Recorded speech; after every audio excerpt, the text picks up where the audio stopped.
Hey everyone, it's Aaron from MTGChallengers bringing you another standard deck tech. Today we'll be taking a look at Phenax Mill for Journey into Nyx Standard.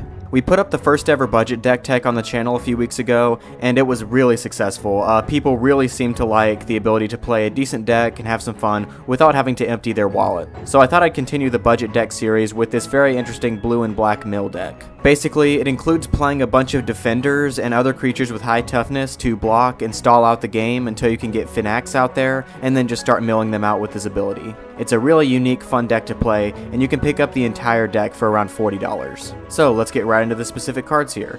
First up is a playset of Omenspeaker. Nice 2-drop for this deck. 3 toughness is pretty decent to be able to block all the 2-powered aggressive creatures, and it works well with Phenax of course. But the ability is really where it shines here. Scry 2 can literally make the difference between winning or losing, since it will either be drawing you the Phenax or bringing you 2 cards closer to it. Next up I have 4 Frostburn Weird. Another really great 2-drop. The 4 toughness is awesome for the deck. Again, it makes for a great blocker and works well with the deck's premise. However, his ability also makes him really flexible and versatile. There are some games where you just aren't getting your defenders online to be able to mill them, so Frostburn Weird allows you to play more aggressively by pumping him to 4 power and swinging, and it also lets you pump him to a 2-3, which are really the magic numbers against aggro, since it will be able to block and kill all the problematic 2-2s in the format, like Voice of Resurgence and Mutavault. Then I have Doorkeeper as another playset. Like I said, I'm playing a lot of defenders, and this is a really fine one. 4 toughness is awesome, especially against things like Boros Reckoner, since you'll not only be able to block him all day since he's just 3 power,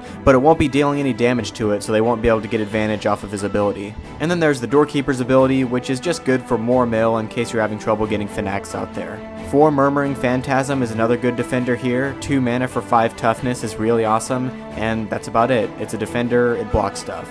Next up, I have a playset of Hover Barrier. Another defender, but even better since it has flying and 6 toughness, so it'll block Stormbreath Dragons, Pelucranoses, and Advents of the Worm all day, no problem. And then I have my last defender, which is Wall of Frost, a playset here as well, of course. 7 toughness is pretty serious business, and the ability to tap down the creature for a turn is really awesome, again, just for stalling the game out. Finally, I have the main win condition of the deck, as well as the final creature, Phenax, God of Deception. 3 of him here. He is a mythic rare, but a really affordable one. So basically, he lets me take advantage of all that toughness among my creatures by tapping them to mill out my opponent, and it works surprisingly fast. I've easily milled opponents for 20 plus cards each turn, and that's an extremely short clock for them to do something about him. He may or may not be a creature. It's great if he is, but it's pretty irrelevant to the deck's purpose. It doesn't matter that much. But if he is a creature, it's all the better, because his ability includes himself, so if he is a creature, he'll be able to mill them for 7 on his own. So that's it for the creatures. I just have a few other spells to round things out.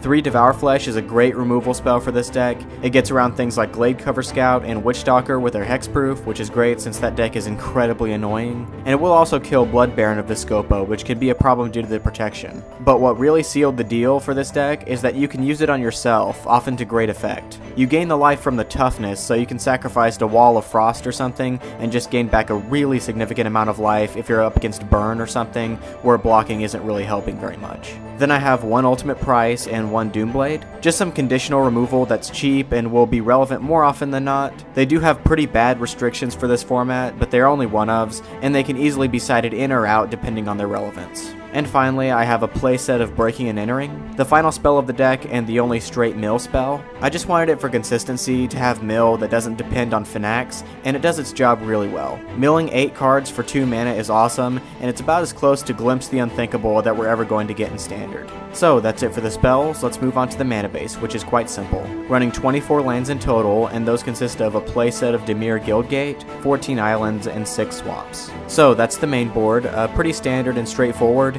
If you'd like to build this deck just as is, that's no problem at all. You'll be spending very little money and still have a lot of fun, really interesting deck to play. However, if you have some more money to spend and want to make some improvements to this deck, I do have a few suggestions. First and foremost, if you're improving a deck, you should always start with a mana base, so picking up some Watery Graves and Temples of Deceit would do really well to make the deck more consistent and better overall. Also, there's nothing too intensive here as far as mana costs, so the deck probably could support some number of Mutavault if you can afford it. Beyond that, the creature base itself is pretty solid. I wouldn't really change anything there. As far as the non-creature spells go, I might want to put in some number of Thoughtseize, just to increase the disruption of the deck and to have a turn 1 play. And I'd also want to add in some number of Jace Memory Adept to have better, more consistent mill in case you don't get Phenax out. So that's the main board, along with my suggestions. Let's take a look at the sideboard.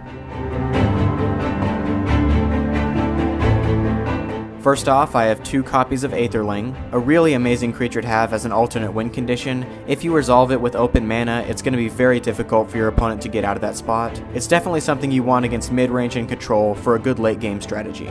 Then I have a playset of Duress, a great and cheap alternative to Thoughtseize, and it's actually better a lot of the time in this format. Especially good up against Burn to take away their Boros charms without paying life, and up against control you can take just about anything you want. Detention Spheres, Supreme Verdicts, Sphinx's Revelations. It's an amazing card against them as well. Next I have 3 Dark Betrayal, good up against Mono Black Devotion and, well, anything that's black heavy. You can very cheaply kill their Desecration Demons and Reapers of the Wild game 2 and 3, no problem.